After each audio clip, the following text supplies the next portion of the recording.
had been planning this surprise for weeks. My wife and I had been married for 5 years, but lately something had shifted. It was subtle at first.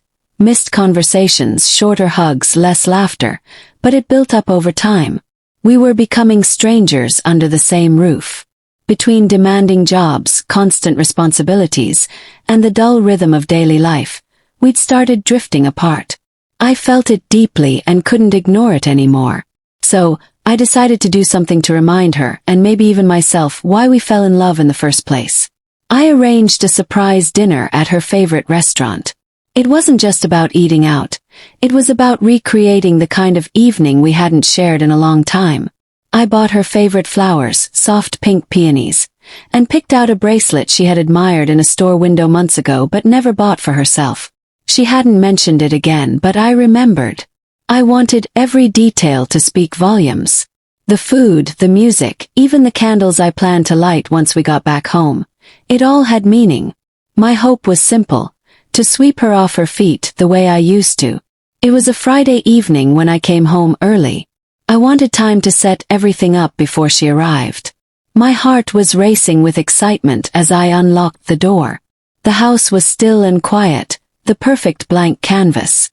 I placed the flowers and the small wrapped bracelet on the kitchen counter, then arranged the dining table, lighting a few candles for a soft, warm glow.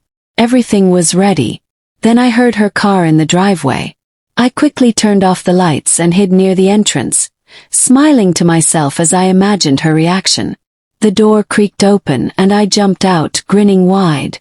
"Surprise," said. But her reaction caught me completely off guard. Her face didn't light up the way I'd pictured. Instead, she just stood there, staring at me with a strange, unreadable expression. "What is this really?" she asked, her voice flat, almost tired. Confused, I tried to keep the mood light. "Isn't it obvious? I planned a surprise for you. I missed us. I wanted to do something special to show how much I love you." She didn't smile. She walked past me into the living room, her shoulders heavy with something I didn't yet understand. Sitting down on the couch, she let out a deep sigh. "You think this is going to fix everything?" she said quietly. "I don't even know if we have that connection anymore. And you think candles and a bracelet are going to make it all better?" I stood there stunned. My carefully planned evening crumbled in an instant. "I just thought we could have a nice evening together," I said. "I thought it might help us reconnect." "I don't need a surprise," she said, her eyes beginning to well up. "I need you to see me, to hear me. Lately it's like you're in your own world. You think gifts will solve everything, but what I need is your presence, your attention." Her words hit harder than I expected. In my mind, this gesture was love. But she was telling me that what she truly needed, had needed for a long time, was something I'd overlooked entirely.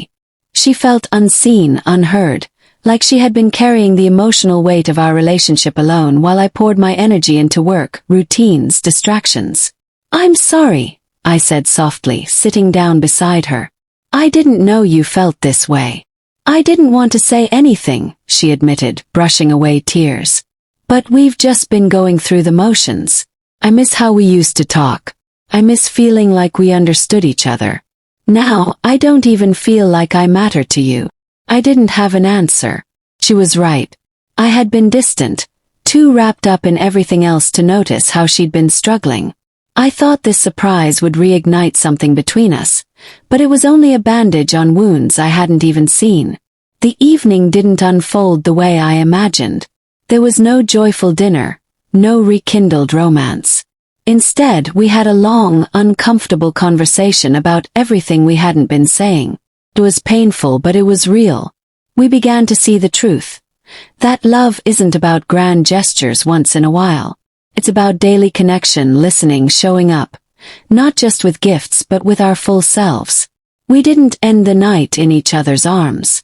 We sat there in silence, side by side, realizing just how far apart we'd grown, but also understanding that if we wanted to heal, it would take more than one evening. It would take effort, honesty, and a willingness to rebuild what we'd let erode. The surprise I planned didn't bring the moment I hoped for. Instead, it opened a door we had both been too afraid to touch. And maybe that, in the end, was what we really needed. Not perfection, but a place to begin again.